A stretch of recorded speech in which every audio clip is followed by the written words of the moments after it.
जयकारा बोलो माता रानी का। जगत माई महामाई माँ भद्रकाली की जय बोलो। माता रानी के सांचे दरबार की जय बोलो। मिथुन राशि वालों, आप सभी का स्वागत है मिथुन राशि भिंड यूट्यूब चैनल में। बंधुओं, बड़े ही भाग्यशाली हैं आप लोग। देवी देवताओं ने आपकी हर मनोकामना, हर इच्छा को पूरा करने का फैसला ले लिया है। इसीलिए आपकी कुंडली में अगले 3 से 5 दिनों में बनने जा रहा है एक ऐसा महाशक्तिशाली, बेहद रहस्यमयी ग्रह योग, जो 1-2 नहीं, 10-20 नहीं, पूरे 110 वर्षों के बाद बना है। और एक बार यह योग समाप्त हो गया तो उसके बाद फिर से 110 वर्ष ही लगेंगे इस योग को बनने के लिए। बहुत ही भाग्यशाली होते हैं वो लोग जिनके जीवन में जीते जी यह योग बन जाता है। इसे देवताओं की कृपा ही कहेंगे, ईश्वर का आशीर्वाद, या यूं कहें कि आपके जीवन भर की तपस्या का परिणाम कि यह योग आपके जीवन में बनने वाला है। बंधुओं, यह योग बहुत ही शक्तिशाली है, जिसमें एक राजा और राजा का एक बेटा और बुद्धि का, व्यापार का, वाणी का देवता एक ही भाव में विराजमान होने वाले हैं, जिसका नतीजा यह होगा कि आपके जीवन में इस समय जो सबसे बड़ी भारी परेशानी से आप जूझ रहे हैं, उससे आपको देखते देखते ही छुटकारा प्राप्त हो जाएगा। एक तरफ तो आपका जीवन राजाओं के समान बनने लगेगा, धन वैभव ऐश्वर्य आपके जीवन में आने लगेगा। दूसरी ओर आपके मार्ग की बाधाएं, आपके छुपे हुए शत्रु और आपके जीवन की सारी अड़चनें एक एक करके समाप्त होनी शुरू हो जाएंगी। और इसी के साथ साथ आपकी बुद्धि, आपकी वाणी इतनी तेज हो जाएगी कि आप जो भी सोचेंगे वह सच होने लगेगा। आप जो भी बात बोलेंगे वह बात लोगों को सुननी ही पड़ेगी। आपका प्रभाव, आपका वर्चस्व चारों तरफ बढ़ने लगेगा। आपकी कीर्ति हर तरफ फैलने लगेगी। लोग आपका मुकाबला करना तो दूर, आपके साथ, आपके बगल में खड़े भी नहीं रह पाएंगे। आपके अंदर ऐसी अद्भुत सकारात्मक ऊर्जा का संचार होगा। अब आपको यह करना है कि इस कार्यक्रम को अंत तक देखना है, क्योंकि आज हमने इस कार्यक्रम में बनने वाले इस ग्रह योग का आपको पूरा ज्ञान दिया है विस्तार के साथ। क्योंकि याद रखना कि कोई भी विशेष ग्रह योग जब बनने वाला होता है तो उसके पूर्व संकेत पहले ही जीवन में दिखाई देने लगते हैं। तो वह ग्रह योग आपको किस हद तक लाभ पहुंचाएगा, कहां उस ग्रह योग का लाभ समाप्त हो जाएगा और कैसे उस ग्रह योग से बनने वाले लाभ को जीवन भर अपने जीवन में बनाए रखना है, इन सब बातों को पहले से ही जान लेना बहुत अनिवार्य होता है। और एक बात हम आपको बता दें कि यह ग्रह योग केवल 10 से 12 दिनों के लिए बन रहा है। अब 10 से 12 दिनों में ही आपकी जिंदगी की कहानी पूरी तरह से पलटने वाली है। तो समय तो बहुत कम है, 10-12 दिन तो गुजरते देर नहीं लगती। लेकिन यदि आपने बुद्धिमानी से फैसले लिए, कुछ जरूरी सावधानियां रखी और कुछ बेहद जरूरी कार्य जो हम आपको बताने वाले हैं, आपने इन 10 से 12 दिनों में करने शुरू कर दिए, तो आपको जो लाभ प्राप्त होंगे वे हजारों गुना बढ़ जाएंगे। इसी के साथ साथ जीवन भर ये लाभ आपके बने रहेंगे, कहीं जाएंगे नहीं, और आप तरक्की पर तरक्की करते चले जाएंगे, धन दौलत कमाते चले जाएंगे और समाज में एक रुतबा, एक दबदबा बनाते चले जाएंगे। जी हाँ बंधुओं, तो बस आपको इस कार्यक्रम को अंत तक देखना है। हम आपको इस ग्रह योगों के संकेत बताने शुरू करेंगे। उसी के साथ साथ हम आपको कुछ जरूरी उपाय, छोटी छोटी क्रियाएं करने के बारे में भी बताएंगे। लेकिन इन सबसे महत्वपूर्ण कि कौन सी है वह एक चीज जो आपको भूल कर भी किसी को इस ग्रह योग के समय पर नहीं देनी है। यदि आपने यह एक चीज इस ग्रह योग के समय पर किसी को दे दी, दान में ही सही या यूं ही मांगने पर, तो आपको 2 तरीके से नुकसान होगा। एक तरफ तो इस ग्रह योग का आपको कोई खास लाभ प्राप्त ही नहीं होगा, जैसे कि पहले भी कई बार हो चुका है। बनने वाले शुभ ग्रह योगों का आपको लाभ नहीं मिल पाया था, अब भी नहीं मिलेगा। दूसरा कि आपके जीवन में पापी ग्रहों की दृष्टि भी पड़ने लगेगी। पापी ग्रह जैसे मंगल है, शनि है, राहु है, इनकी भी दृष्टि आपके ऊपर पड़ने लगेगी। फिर आपके जीवन में नकारात्मक घटनाएं आकर्षित होंगी। जो दुख तकलीफ परेशानियां हैं वे मिटेंगे ही नहीं, नई तकलीफ है, नई परेशानियां भी आपके सामने खड़ी हो जाएंगी। एक बात हम यहाँ पर आपको पहले ही बता दें कि आज का यह कार्यक्रम बेहद ही महत्वपूर्ण, बहुत ही ज्ञानवर्धक, ज्योतिषीय आंकलनों पर आधारित और वैदिक रीति से बनाया गया है। बहुत ही मेहनत के साथ हमने इस कार्यक्रम को आपके लिए बनाया है। हमने इस कार्यक्रम में अपना पूरा अनुभव, पूरा ज्ञान दे दिया है आपको। साथ ही साथ महामाई की कृपा भी आपके जीवन में पहुंचाने की कोशिश की है, प्रयास किया है। जो भी इस कार्यक्रम को देखेगा और कमेंट में लिखेगा कि मैं भी माई के परिवार का हिस्सा हूं, हम शनिवार के सर्व मनोकामना पूर्ति हवन में उसके नाम की आहुतियां करके महामाई के चरणों में उसकी अर्जी लगाएंगे, जिसका नतीजा यह होगा कि महामाई की कृपा आपके जीवन में आएगी। साथ ही साथ माता रानी आपके सभी दुखों का नाश भी करेंगी। चलिए बंधु, उम्मीद करते हैं कि आप हमारी बातों, हमारी भावनाओं को यहाँ तक समझ चुके हैं। कार्यक्रम में अंत तक अवश्य ही ठहरेंगे और कमेंट बॉक्स में लिख ही चुके होंगे कि मैं भी माई के परिवार का हिस्सा हूँ। तो आज के इस विशेष कार्यक्रम को अब शुरू करते हैं। महामाई का नाम लेते हुए एक बार फिर से कमेंट बॉक्स में लिख डालिए, जय मां भद्रकाली कृपा करो। महामाई आपके ऊपर निश्चित कृपा करेंगी, हमें पूर्ण विश्वास है।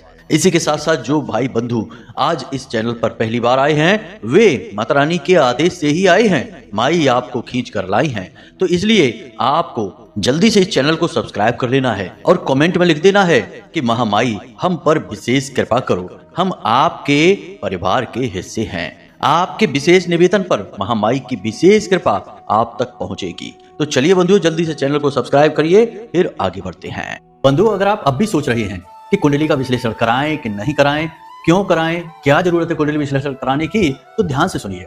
आप इस समय 3 तरीके की स्थितियों में फंसे हुए हैं। एक स्थिति तो यह है कि आपके ऊपर बहुत कर्जा है, व्यापार चल नहीं रहा है, घर में भी क्लेश रहता है, रिश्ते नातों में भी उथल पुथल मची हुई है। तो अब इस स्थिति में आप कैसे फंसे? कोई ना कोई ग्रह था जिसने परेशान किया, तो इससे बाहर निकलने का मार्ग क्या है? कुंडली में छुपा हुआ है, इसलिए कराइए। दूसरा कि आप कुछ जीवन में करना चाहते हैं, निर्णय ले नहीं पा रहे हैं, समझ में आ नहीं रहा है कि क्या करें क्या ना करें, तो इस स्थिति में श्रेष्ठ मार्गदर्शन कौन करेगा? आपके ग्रह, आपकी कुंडली। तीसरा कि आपकी जिंदगी में आपने सब कुछ हासिल कर लिया है, कामयाबी भी हासिल कर ली है, रिश्ते नातों में भी सुख शांति है, परंतु आपके मन में एक बेचैनी है, क्योंकि अब तक शायद आपने वह हासिल नहीं कर पाया जिसके लिए आपका जन्म इस धरती पर हुआ था। यानी कि अपने सही उद्देश्य को आप अब तक हासिल नहीं कर पाए हैं। तो वह उद्देश्य क्या है, क्यों आप इस धरती में, इस संसार में आए हैं, उस उद्देश्य को जानना है। इसको जानने के लिए आपको कुंडली दिखानी है। तो आपके जीवन में जो भी परिस्थितियां हैं, इन परिस्थितियों के सही कारण और उनके निवारण को केवल आपकी कुंडली बता सकती है, इसलिए आपको कुंडली दिखानी है। तो बस अगर आप ऐसी परिस्थितियों में हैं, तो नंबर हमने वीडियो में दे रखे हैं। किसी भी नंबर पर 10 बजे से 4 बजे के बीच फोन लगाइए। छोटी सी दक्षिणा देने के बाद अपनी कुंडली का श्रेष्ठतम आकलन करा लीजिए। जय माई की। तो बंधुओं, अब जरा ध्यान से हमारी सारी बातों को समझना है। सबसे पहले हम आपको बता दें कि आपकी कुंडली में अगले 3 से 5 दिनों में बनने वाला है यह विशेष ग्रह योग। इस ग्रह योग में सूर्य देवता, शनि देव और बुध देव एक ही भाव में आकर बैठेंगे और आपको विशेष दृष्टियों से देखते हुए विशेष धन लाभ और समस्याओं से छुटकारा दिलाने की पूरी जोर लगाएंगे, ताकत लगाएंगे। अब यही वह समय होगा जब आपको भी कुछ जरूरी कार्य करने प्रारंभ कर देने चाहिए। सबसे पहला और महत्वपूर्ण कार्य आपको यह करना है कि अब जब आप इस कार्यक्रम को देख रहे हैं, अगले दिन से ही सुबह सूर्योदय से पहले जागना है। याद रखना कि सूर्य देवता को वे लोग अति प्रिय हैं जो सूर्योदय से पहले जागते हैं, और सूर्योदय होने के बाद सूर्य देव को जल समर्पित अवश्य करना है। जो भी सूर्य देवता को अर्घ देते हैं, सूर्योदय से पहले जागते हैं, वे सूर्य देवता के अति प्रिय होते हैं। याद रखना कि सूर्य देव ही इस संसार को चला रहे हैं, सबसे बड़े वाहक, सबसे बड़े कारक हैं, और सूर्य देवता ही वो देव हैं जिनसे स्वयं हनुमान जी ने भी शिक्षाएं, विद्याएं ग्रहण की थी। तो आपको सबसे पहले सूर्य देवता की कृपा तो प्राप्त होनी ही चाहिए। और यह विशेष जो ग्रह योग है, इसमें भी सबसे महत्वपूर्ण सूर्य देव ही है, सूर्य ग्रह ही सबसे महत्वपूर्ण भूमिका निभा रहा है। तो अब कम से कम आने वाले 10 से 15 दिनों तक आपको यह नियम बनाकर रखना है कि प्रतिदिन सूर्योदय से पहले जागना है और सूर्य देवता को जल समर्पित करना है। अब यदि आपको और भी अधिक लाभ चाहिए इस ग्रह योग का, सूर्य देवता का, तो आपको छोटे छोटे 2-3 काम जल समर्पित करते समय जरूर करनी है। पहला कि जल में आपको 3 चीजें मिलानी है। एक तो कोई लाल रंग का पुष्प मिला ले, दूसरा थोड़ा सा गुड़ डाल दें, यानी जल को मीठा कर लें। तीसरा कि उसमें काले तिल अवश्य डालें। इन 3 चीजों को जल में मिलाकर आपको सूर्य देवता को जल समर्पित करना है। जल समर्पित करते समय अपने सिर पर कपड़ा अवश्य रखें और पैरों में कुछ भी ना पहने, यानी नंगे पैर होकर जल समर्पित करें। इससे सूर्य देवता बहुत जल्दी प्रसन्न हो जाते हैं। तो एक तो यह काम आपको प्रतिदिन करना है। दूसरा आप यह भी करें कि अपने पिता को कुछ भी सफेद रंग का उपहार गिफ्ट जरूर दे दें। कोई वस्त्र सफेद रंग के उन्हें उपहार में दे दें, या कुछ खाने के लिए मीठा सफेद रंग का उन्हें दे दें, कोई मिठाई लाकर दे दें। ऐसे ही यूं ही बस उपहार स्वरूप दे दें। इससे चेहरे पर पिता की मुस्कुराहट आएगी और आपके लिए आशीर्वाद निकलेगा। और सूर्य देवता को ही पिता तुल्य माना गया है। आपके पिता सूर्य देवता के ही प्रतीक हैं, तो इससे सूर्य की विशेष कृपा आपको प्राप्त हो जाएगी। दूसरा कार्य आपको यह करना है कि आपके घर की जो पश्चिमी दिशा है, ठीक पश्चिम दिशा, वहां पर आपको रोज शाम के समय, यानी जब सूर्यास्त हो रहा हो, गोधूली अवस्था हो, उस समय पर सरसों के तेल का एक दीपक अवश्य जलाना ही जलाना है। प्रतिदिन का यह नियम बना लीजिए। आने वाले 10 से 12 दिनों तक आप यही कार्य करेंगे। इसी के साथ साथ यदि आपको धन को लेकर परेशानी है, यानी आप पैसे से परेशान चल रहे हैं, आपका पैसा अटका हुआ है, कहीं पर आपने पैसा लगाया है तो आपको लाभ प्राप्त नहीं होता है, हर व्यक्ति आपका पैसा लेकर भाग जाता है, लोग आपको पैसे के लिए तंग करते रहते हैं, और सबसे बड़ी बात कि आपके जीवन में पैसे की आवक बहुत ही कम है, धीमी होती जा रही है, कर्जा बहुत बढ़ गया है, तो फिर आप इस एक उपाय को भी अवश्य कर लें, क्योंकि यह समय बहुत ही शुभ आ रहा है। अगले 10 से 15 दिन बहुत ही गजब के चमत्कारी होंगे और इस उपाय का आपको विशेष लाभ होगा। धन संपत्ति, रुपए पैसे की समस्या तो चुटकियों में समाप्त हो ही जाएगी। तो आपको क्या करना है, जरा ध्यान से सुनिए। एक काले रंग का चौकोर कागज लेना है। बिल्कुल काला कागज होना चाहिए और चमकदार कागज नहीं होना चाहिए, बिना चमक वाला कागज। अब इस कागज के ठीक बीचों बीच आप एक सिक्का चिपका देंगे। 10 रुपए, 5 रुपए का कोई भी सिक्का। याद रखना कि सिक्का खोटा नहीं होना चाहिए, चलने वाला सिक्का होना चाहिए। एक सिक्का चिपका देंगे। अब इस कागज के ठीक बीचों बीच, यानी उस सिक्के के ऊपर आप 500 रुपए का या 100 रुपए का एक नोट भी चिपका देंगे। नोट भी चलने वाला होना चाहिए, नकली नोट नहीं। याद रखना कि ये क्रिया बहुत शक्तिशाली है, यहाँ शुद्धता बहुत आवश्यक है। तो इस 100 रुपए के या 500 रुपए के नोट को आप उस सिक्के के ऊपर चिपका देंगे। अब वह सिक्का छिप गया। अब इस नोट के ऊपर आप इत्र लगा देंगे। इत्र बाजार में मिलता है, जो पूजा पाठ में प्रयोग किया जाने वाला होता है। उस इत्र को आप इस नोट के ऊपर अच्छी तरह से लगा देंगे। अब इस कागज को, नोट वाला जो कागज है, इसे बाजार ले जाएंगे और फोटो फ्रेम इसका बनवा लेंगे। फ्रेम करने वाले जो दुकानदार होते हैं उनसे बोलेंगे कि लकड़ी के फ्रेम का ही प्रयोग करना है, धातु का बिल्कुल भी नहीं करना है। लकड़ी ऊर्जा की कुचालक होती है, तो इस ऊर्जा को आपके घर में, आपके जीवन में कैद करके रख पाएगी। तो आपको लकड़ी का फ्रेम करवाना है।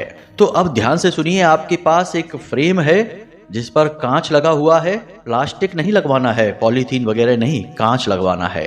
कांच शुक्र का प्रतीक होता है और शनि शुक्र मित्र हैं। तो आपको कांच का एक फ्रेम है आपके पास, जिसमें लकड़ी का चारों तरफ बॉर्डर है, कवर है।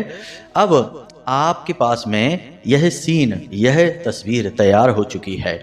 आपको इस तस्वीर को लेकर आना है और इसे शाम के समय उसी गोधूली अवस्था में अपने घर की पश्चिमी दिशा में लगा देनी है। पश्चिमी दिशा की दीवार पर लगा देनी है और ऊंचाई अधिक देनी है, यानी आपके सिर से ऊंची होनी चाहिए, नजरों के सामने नहीं, सिर उठाकर ऊपर देखना पड़े, इतनी ऊंचाई पर लगा देना है। अब कुछ लोग कहते हैं कि गुरुजी, हमारे तो पश्चिमी दिशा में मुख्य दरवाजा है, या फिर पश्चिमी दिशा में खिड़की है, या जो भी कुछ है, बस टॉयलेट नहीं होने चाहिए। तो आप उस दीवार पर लगा दें। जो भी कुछ हो, कोई समस्या नहीं है, टॉयलेट वगैरह ना हो, इसका विशेष ध्यान रखें। रसोई है तो कोई बात नहीं, मुख्य दरवाजा है तो भी कोई बात नहीं है, खिड़की है तब भी कोई बात नहीं है। किसी भी स्थिति में आप लगा दें। अब एक चीज का ध्यान रखें कि आपने शनि देव को समर्पित की है यह चीज, तो जिस दीवार पर आप यह लगा रहे हैं उस दीवार के नीचे जूते चप्पल वगैरह ना इकट्ठे करें, नकारात्मक चीजें ना रखें, गंदगी ना रखें और उस दीवार पर प्रकाश की व्यवस्था ठीक ठाक होनी चाहिए। यानी आप किसी ऐसे कमरे में जाकर ना लगा दें जहां गुप्त अंधेरा बना रहता है, प्रकाश होता ही नहीं है, बल्ब भी लगा नहीं है, तो ऐसी जगह ना लगाएं। प्रकाश की व्यवस्था होनी चाहिए, सफाई होनी चाहिए, दीवार साफ सुथरी होनी चाहिए, गंदगी नहीं होनी चाहिए। हालांकि शनि का वास तो गंदगी में ही माना जाता है, लेकिन आपको उस जगह को पवित्र रखना है क्योंकि आप सकारात्मक ऊर्जा चाहते हैं। शनि के पास नकारात्मक और सकारात्मक दोनों ऊर्जाएं हैं। आप सकारात्मक तरीके से प्रयोग करेंगे तो आपको लाभ होंगे, नहीं तो नकारात्मकता के लिए तो शनिदेव मशहूर हैं ही। अब एक सबसे महत्वपूर्ण बात कि अगले 10 से 15 दिनों के लिए यदि आप कोई व्यसन करते हैं, कोई गलत आदत आपके अंदर है, जैसे आप शराब पीते हैं, मांसाहार करते हैं या फिर धूम्रपान वगैरह करते हैं, तंबाकू खाते हैं, तो कम से कम 10 से 15 दिनों के लिए इन चीजों का भी त्याग कर दें।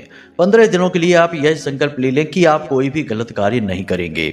जहां तक हो सके सत्य बोलने की कोशिश करें और अपनी वाणी बहुत ही मधुर रखें। याद रखें कि इस विशेष ग्रह योग में बुध का बहुत बड़ा योगदान है और बुध वाणी के, बुद्धि के और व्यापार के कारक ग्रह हैं। तो ऐसे में आपको अपनी वाणी शुद्ध रखनी ही होगी। अब एक महत्वपूर्ण बात बता दें कि जब भी कोई इंसान अपनी वाणी से गलत शब्दों का प्रयोग करता है, चाहे उसका बुध कितना ही अच्छा क्यों ना हो, शुभ से शुभ फल देने वाला ही क्यों ना हो, तुरंत उसका बुध नकारात्मक हो जाता है। और एक बार बुध यदि नकारात्मक होता है तो ऐसा माना जाता है कि अगले 5 दिनों तक फिर बुध नकारात्मक ही रहता है। यानी सोचने वाली बात यह है कि सकारात्मक बनाने में बुध को कितना प्रयास करना है। गाय को हरी घास खिलाइए, भगवान गणेश का पूजन करिए, आचरणों को शुद्ध रखिए, मेहनत करिए, तब जाकर बुध सकारात्मक होंगे। आपके काम धंधे व्यापार चमकेंगे, आपकी कीर्ति फैलेगी, बुद्धि तेज होगी। लेकिन आपने जरा सा गलत शब्दों का प्रयोग किया, किसी का अपमान किया, पीठ के पीछे किसी की बुराइयां चुगलियां की और गाली गलौज का शब्दों का प्रयोग कर दिया, आपका बुध तुरंत खराब हो गया। अब कम से कम 5 दिनों तक यह आपको सकारात्मक फल नहीं देगा। 5 दिन के बाद ही यह फिर से अपनी स्थिति को बदलेगा आपके लिए।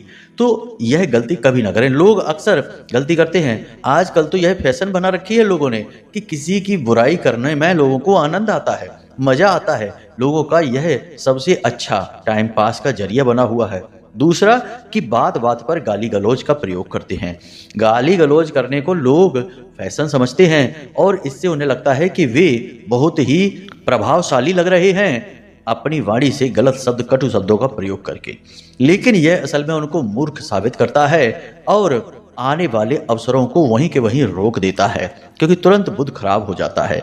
आप जरा देखिए कि जो उच्च पदों पर बैठे अधिकारी हैं, नेतागण हैं, या जिन्होंने अपने जीवन में मेहनत करके एक विशेष मुकाम बनाया है, चाहे कोई व्यापारी हो या किसी भी बड़े पद पर हो, उनकी भाषा शैली आप देखिए कितनी सुंदर होती है, कितनी शांत होती है।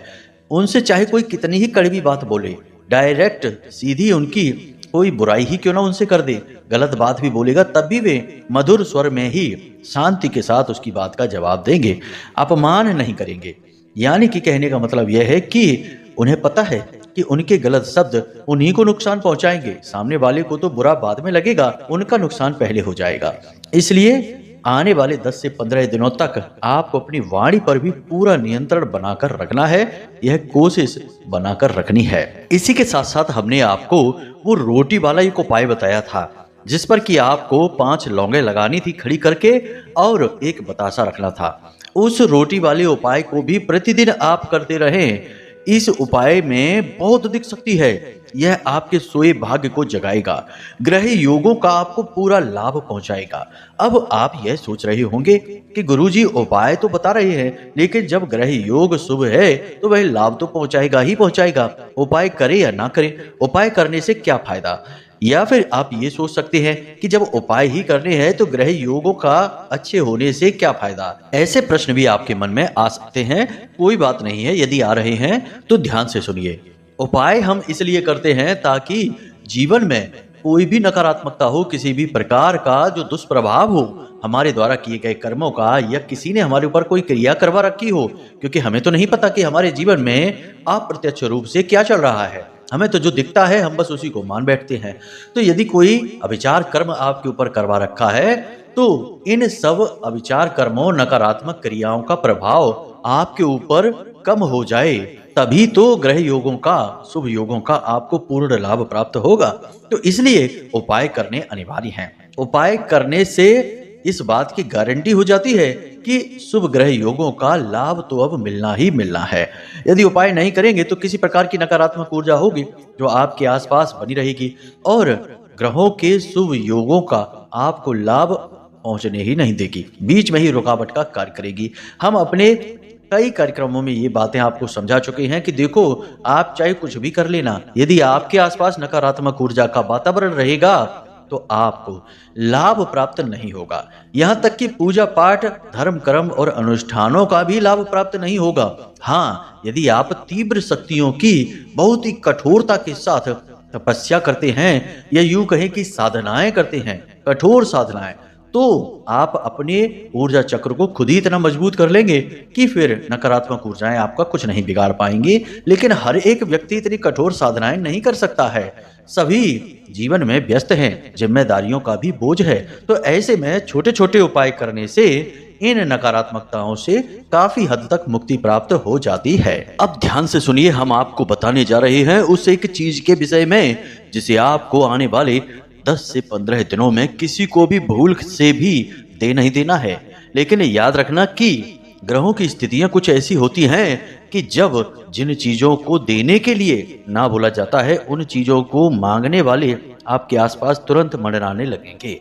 जी हाँ बंधुओं, यही होती है ग्रहों की विडंबना कि जो काम ना बोला जाए उसी काम को करने की परिस्थितियां आसपास बनने लगती हैं। तो ऐसे में आपके आसपास के जो लोग हैं वे जानबूझकर आपसे ऐसी ही चीजों की मांग करेंगे जिन्हें यदि आप दे दें तो आपका नुकसान हो जाएगा। यही परिस्थिति और ग्रहों की विडंबना हम कह सकते हैं। इसी के चक्कर में लोग फंस जाते हैं और तभी जरूरत होती है गुरु की। गुरु का मार्गदर्शन ऐसी ही स्थिति में अति अनिवार्य होता है। तो अब ध्यान से सुनिए, हम बात कर रहे हैं 3 ग्रहों की। सूर्य देवता तो अपने मार्ग पर निश्चित हैं, वे तो कुछ भी नहीं मांगते आपसे, और शनि देव तो हैं ही न्याय के कर्म के देवता, अडिग हैं। दोनों ही ग्रह ऐसे हैं जो अडिग होते हैं, बदलते नहीं हैं अपनी स्थिति को, अपने स्वभाव को। परंतु बुध यहाँ पर एक बालक ग्रह है। बालक ग्रह इसलिए कहा जाता है क्योंकि यह पल प्रतिपल अपनी स्थिति, अपने स्वभाव को बदल देता है। जहाँ एक तरफ अच्छा फल दे रहा हो, वहीं दूसरी तरफ तुरंत नकारात्मक होकर नकारात्मक फल भी देने लग जाएगा। ऐसे में इसकी सावधानी रखनी बहुत अनिवार्य होती है। तो आपको बुद्ध से जुड़ी हुई चीजें भूल कर भी किसी को नहीं देनी है। कोई मांगता है तो बहाना बनाकर टाल देना है। कौन सी हैं वे चीजें? हरे रंग की कोई भी वस्तु, हरे रंग की दाल, हरे रंग का भोजन, हरे रंग के वस्त्र, हरे रंग की कोई भी चीज भूल कर भी आपको किसी को नहीं देनी है। खास तौर से पढ़ाई लिखाई की चीजें जैसे कॉपी है, डायरी है, पेन है, ये तो किसी को भी नहीं देनी है, क्योंकि यही तो बुद्धि के कारक और सूचक हैं। इलेक्ट्रॉनिक सामान अपना भूल कर भी किसी को नहीं देना है। यह राहु को नकारात्मक बनाता है और राहु सीधा बुध पर प्रभाव डालते हैं। यानी कि जब राहु किसी की बुद्धि पर प्रभाव डालते हैं तभी तो बुध नकारात्मक होते हैं। बुद्धि के कारक तो बुध ही हैं। तो आपको इलेक्ट्रॉनिक चीजें किसी को भी नहीं देनी है। अपनी घड़ी, अपना मोबाइल और भी कुछ भी जो इलेक्ट्रॉनिक सामान है किसी को नहीं देना है। इन सब से कहीं महत्वपूर्ण कि कोई भी धार्मिक ग्रंथ या किताब, जी हाँ बंधुओं, फिर से हम कहते हैं कि कोई भी धार्मिक ग्रंथ या किताब आपको किसी को भी किसी हालत में नहीं देनी है। परिस्थितियां ऐसी बनेंगी कि बहुत सारे जातकों से लोग कोई ना कोई किताब की मांग करेंगे, धार्मिक ग्रंथ की मांग करेंगे। कोई कहेगा कि हमें आपके घर में जो गीता जी रखी हैं दे दो, हम कुछ दिन के लिए पढ़ना चाहते हैं। आप सोचेंगे कि अच्छा ही काम है कि धर्म का प्रचार हो रहा है, हम दे देते हैं, और आपने दे दी। आपका बुध खराब हो जाएगा, गुरु खराब हो जाएगा और नकारात्मक फल शुरू हो जाएंगे। जरूरी नहीं कि जो काम अच्छे हैं वे काम हमेशा अच्छे ही फल दें। गलत समय पर किया जाने वाला अच्छा काम भी गलत परिणाम ही लेकर आता है। तो इसको आपको समझना पड़ेगा, ऐसी भूलें नहीं करनी है। तो धार्मिक ग्रंथ, पूजा पाठ की सामग्री, पूजा पाठ की किताब, धर्म की किताब किसी को भी आपको नहीं देनी है। इन सब बातों का आपको ध्यान रखना है, आचरण पर विशेष कार्य करने हैं और आपको हमने उपाय क्रियाएं बता ही दी हैं, इन्हें आप करते रहें, काम शुरू कर दें।